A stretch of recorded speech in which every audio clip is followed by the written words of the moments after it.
ஓம் சாந்தி. அவ்யக்த முரளி 11/1/1983 அவ்யக்த பாப்தாதா மதுபன். இன்றைய முரளியின் தலைப்பு சக்திசாலியின் அடையாளம். எண்ணம், சொல், செயல், ஸ்பாவம், சமஸ்காரம் தந்தைக்கு சமமானது. இன்று ஆன்மீக தந்தை திலாராமுக்கு கொடுத்திருக்கும் இதயத்தின் செய்தியை குழந்தைகளிடம் கேட்க வந்திருக்கிறாங்க. பாப்தாதா கேட்குறாங்க, அனைவரும் திலாராமுக்கு இதயத்தை கொடுத்திருக்கீங்க தான் இல்லையா அப்படின்னு. எப்போ ஒரு திலாராமுக்கு இதயத்தை கொடுத்துட்டீங்க அப்படின்னா அவரை தவிர வேறு யாரும் வர முடியாது. திலாராமுக்கு இதயத்தை கொடுப்பது அப்படின்னா இதயத்தில் அமர வைப்பது. இதைத்தான் சகஜ யோகா அப்படின்னு சொல்றது. எங்கு இதயம் இருக்குமோ அங்குதான் புத்தியும் செல்லும். இதயத்திலும் திலாராம், மேலும் புத்தி அதாவது நினைவிலேயும் திலாராம். வேறு எந்த நினைவு மற்றும் நபர் திலாராமின் இடையில வர முடியாது. அந்த மாதிரி அனுபவம் செய்றீங்களா அப்படின்னு பாபா கேட்குறாங்க. எப்போ இதயம் மற்றும் புத்தி அதாவது நினைவு, எண்ணம், சக்தி அனைத்தையுமே தந்தைக்கு கொடுத்துட்டீங்க அப்படின்னா வேறு மிச்சம் என்ன இருக்குது?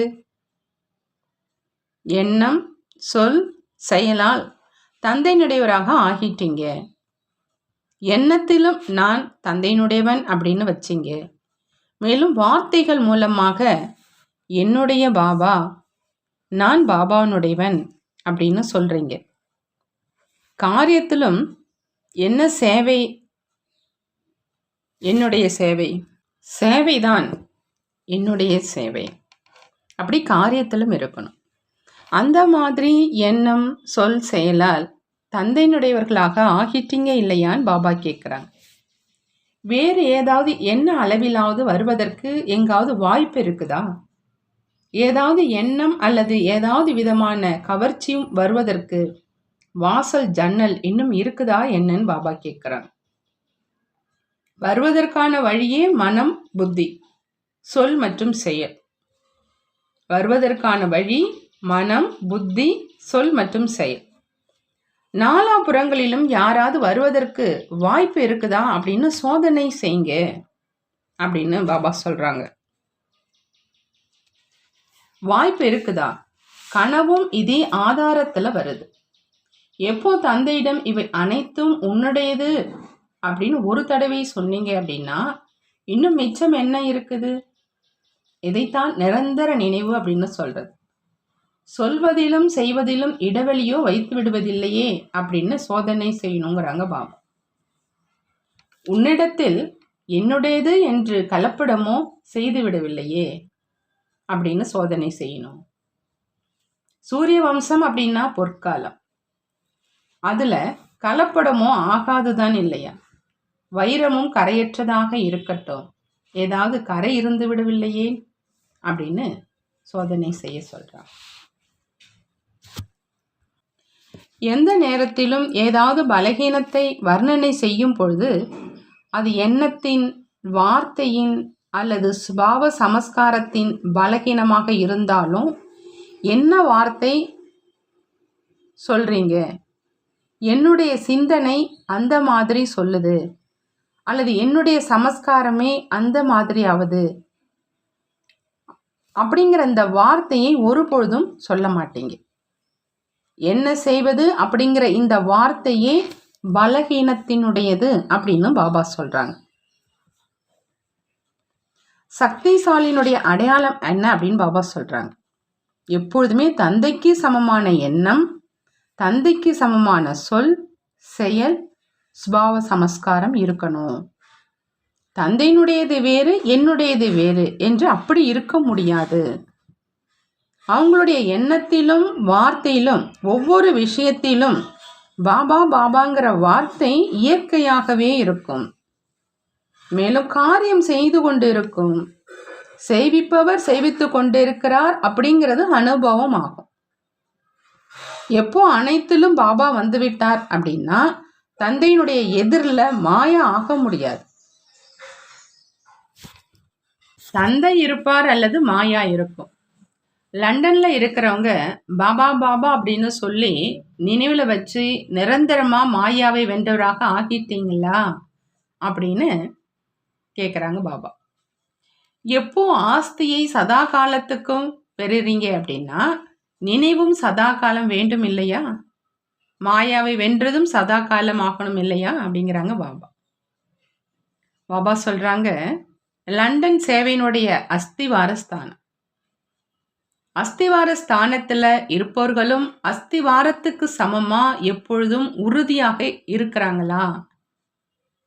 என்ன செய்வது, எப்படி செய்வது என்று அந்த மாதிரி எந்த புகாரும் இல்லைதான் இல்லையா அப்படின்னு கேட்குறாங்க.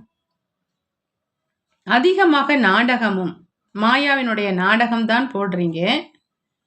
ஒவ்வொரு நாடகத்திலும் வராத மாயாவும் வந்துடுது. மாயா இன்றி நாடகம் தயாரிக்க முடியாது போல் இருக்குது. மாயாவினும் விதவிதமான சொரூபம் காண்பிக்கிறீங்க தான் இல்லையா? ஒவ்வொரு விஷயத்திலும் பரிவர்த்தனை செய்பவர் சொரூபம் இருக்கட்டும். இந்த நாடகத்தை காண்பீங்க. மாயாவினுடைய முக்கிய சொரூபம் எது, அதையும் நல்ல முறையில் தெரிஞ்சிருக்கீங்க. ஆனால் மாயாவை வென்றவராக ஆன பிறகு அதே மாயா எப்படி மாறிடுது அப்படிங்கிற இந்த நாடகத்தை காண்பீங்க. எப்படி தேக பார்வையை காமம் அப்படின்னு சொல்கிறோம், அதற்கு பதிலாக ஆத்மீக அன்பு ரூபத்தில் மாறிடுது. அந்த மாதிரி அனைத்து விகாரங்களும் மாறிய ரூபத்தில் ஆகிடுது. அந்த மாதிரி என்ன மாற்றம் ஆனது அப்படிங்கிற இதை நடைமுறையில் அனுபவம் செய்யுங்க, மேலும் காண்பிக்கவும் செய்யுங்கிறாங்க பாபா. லண்டனில் இருக்கிறவங்க விசேஷமாக சுய முன்னேற்றத்திற்காக மற்றும் உலக நன்மைக்காக என்ன லட்சியம் வச்சிருக்கீங்கன்னு கேட்குறாங்க. நாமே தான் பரிஸ்தா அப்படிங்கிற இதே நினைவு விசேஷமாக எப்பொழுதும் இருக்கட்டும். பாபா கேட்குறாங்க, பரிஸ்தாவினுடைய சொரூபம் என்ன, பரிஸ்தாவினுடைய வார்த்தைகள் என்ன, காரியம் என்னவாக இருக்குது அப்படிங்கிறத இயல்பாகவே பரிஸ்தா ரூபத்தில் நடந்துக்கிட்டே உணர்வீங்க. நான் பரிஸ்தா, நான் பரிஸ்தாங்கிறா இதே நினைவை எப்பொழுதும் வைங்க. எப்பொழுதும் தந்தையினுடையவராக ஆகிட்டீங்க, மேலும் அனைத்தையும் என்னுடையதிலிருந்து உன்னுடையதாக ஆக்கிட்டீங்க. அப்படின்னா என்னவாக ஆயிட்டீங்க? லேசா பரிஸ்தாவாக ஆகிட்டீங்க தான் இல்லையா? இந்த லட்சியத்தை எப்பொழுதும் நிறைவேற்றுவதற்காக அனைத்தும் தந்தையினுடையது, என்னுடையது எதுவுமே இல்லை அப்படிங்கிற இந்த ஒரே ஒரு வார்த்தையை எப்பொழுதும் நினைவில் வைங்க. எங்கு என்னுடையது என்று வந்தால் அங்கு உன்னுடையது என்று சொல்லிடுங்க. பிறகு எந்த சுமையும் அனுபவம் ஆகாது. ஒவ்வொரு வருடமும் அடியும் முன்னேறி சென்று கொண்டிருக்கும், மேலும் எப்பொழுதும் முன்னேறி கொண்டே இருப்போம். நான் பறக்கும் கலையில் செல்லும் பரிஸ்தா அப்படிங்கிற இதுவோ உறுதியாக இருக்குதுதான் இல்லையான்னு பாபா கேட்குறாங்க. நான் மேலே கீழே செல்பவன் அல்ல. நல்லது. லண்டன் வாசிகளினுடைய மகிமையோ அனைவரும் தெரிஞ்சிருக்கிறாங்க. உங்களை அனைவரும் எந்த பார்வையில் பார்க்குறாங்கன்னு பாபா கேட்குறாங்க. எப்பொழுதும் மாயாவை வென்றார்கள் என்று இல்லையா? ஏன் அப்படின்னா சக்திசாலியான இரட்டை பாலனை கிடைச்சிட்டு இருக்கு. பாப்தாதாவினுடைய பாலனையும் இருக்கவே இருக்குது. ஆனால் தந்தை யாரை பொறுப்பாளராக ஆக்கியிருக்கிறாங்களோ அவங்க கிட்ட இருந்தும் சக்திசாலியான பாலனை கிடைச்சிட்டு இருக்குது. நிராகார் சிவபாபா, ஆகார் பிரம்ம பாபா மற்றும் சாக்கார் தாதி மூவரையும் பின்பற்றி நடந்தீங்க அப்படின்னா என்ன ஆயிடுவீங்க? பரிஸ்தா ஆகிடுவீங்க இல்லையா? லண்டனி வாசி என்றால் புகாரற்ற குழப்பமற்றவர்கள். லண்டன் வாசிகள் அப்படின்னா பாபா சொல்றாங்க புகார்கள் இல்லாத குழப்பமற்றவர்கள் அப்படின்னு. ஆன்மீக வாழ்க்கை உள்ள சுயராஜ்யம் செய்யக்கூடிய ராஜா மற்றும் ராணி தான் நீங்கள் அப்படின்னு சொல்றாங்க பாபா. உங்களுக்கு போதை தான் இல்லையான்னு கேட்குறாங்க. குமாரிகளோடு அவ்விக்த பாப்தாதா சந்திக்கிறாங்க. பாபா சொல்றாங்க, குமாரிகளோ தங்களுடைய பாக்கியத்தை பார்த்து எப்பொழுது மகிழ்ச்சி அடைகிறாங்க. குமாரி உலகியல் வாழ்க்கையிலும் உயர்ந்தவங்க அப்படின்னு சொல்லப்படுறாங்க. மேலும் ஞானத்திலோ குமாரி அப்படின்னா மகான் அப்படின்னு பாபா சொல்றாங்க. உலகத்திலும் சிரேஷ்ட ஆத்மாக்கள், மேலும் பரலோகத்திலும் கூட சிரேஷ்ட ஆத்மாக்கள். அந்த மாதிரி தன்னை மகான் அப்படின்னு நினைக்கிறீங்களா அப்படின்னு பாபா கேட்குறாங்க. நீங்கள் ஆம் என்று இந்த முழு உலகமே கேட்கும் அளவுக்கு சொல்லுங்க. குமாரிகளையோ பாப்தாதா யாருடைய பார்வையும் பட்டிடக்கூடாது என்று தனது இரும்பு பெட்டகத்துல வைக்கிறார். அந்த மாதிரி விலைமதிக்க முடியாத ரத்தினங்கள் நீங்கள். குமாரிகள் எப்பொழுதும் படிப்பு மற்றும் சேவையிலேயே பிஸியாக இருக்கிறாங்க. குமாரி வாழ்க்கையில தந்தை கிடைத்து விட்டார், வேறு என்ன வேணும்? அநேக சம்பந்தங்கள்ல அலைய வேண்டியதே இல்லை, தப்பிச்சுக்கிட்டீங்க. ஒருவரிடம் அனைத்து சம்பந்தங்களும் கிடைச்சிருச்சு இல்லை அப்படின்னா எத்தனை வீணான சம்பந்தங்கள் ஆகிடுது என்று தெரியுமா? மாமியார், மைத்துனி, அண்ணிகள் என்று அனைத்திலிருந்தும் பாதுகாப்பாக்கிட்டீங்க இல்லையா? வலையில மாட்டிக்கவும் இல்லை, மேலும் வலையிலிருந்து விடுவிப்பதற்காக நேரமும் இருக்கலை. குமாரிகள் இருப்பதே டபுள் லைட்டாகத்தான்.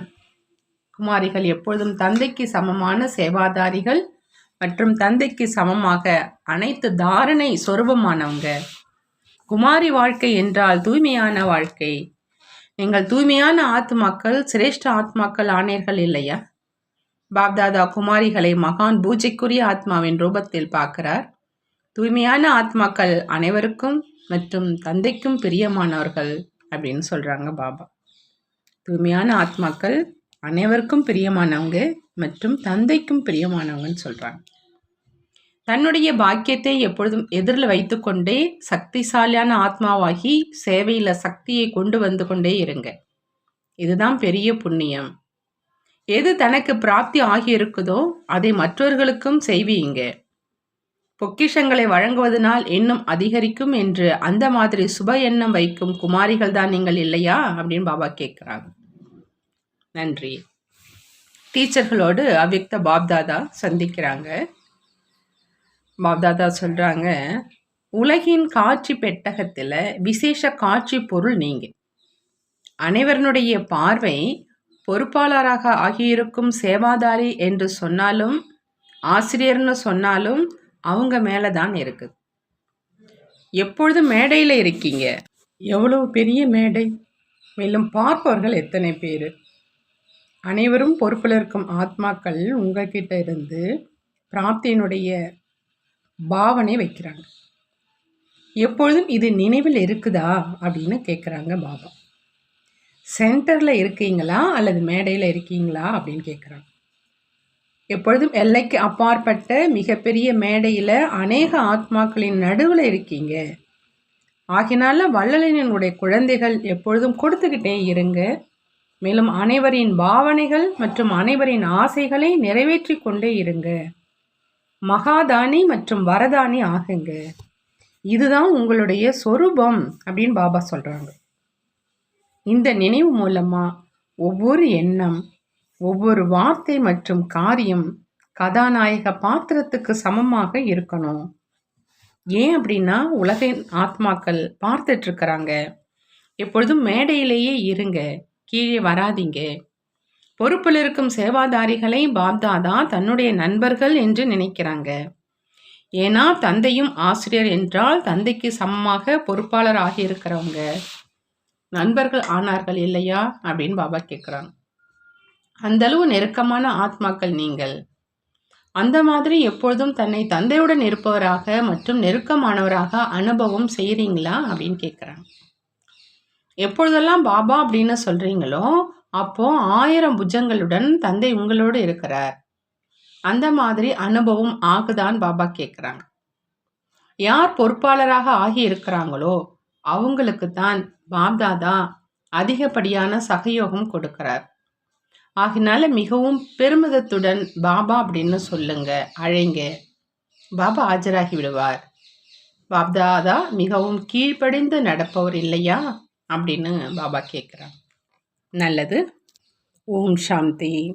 நன்றி பாபா, நன்றி.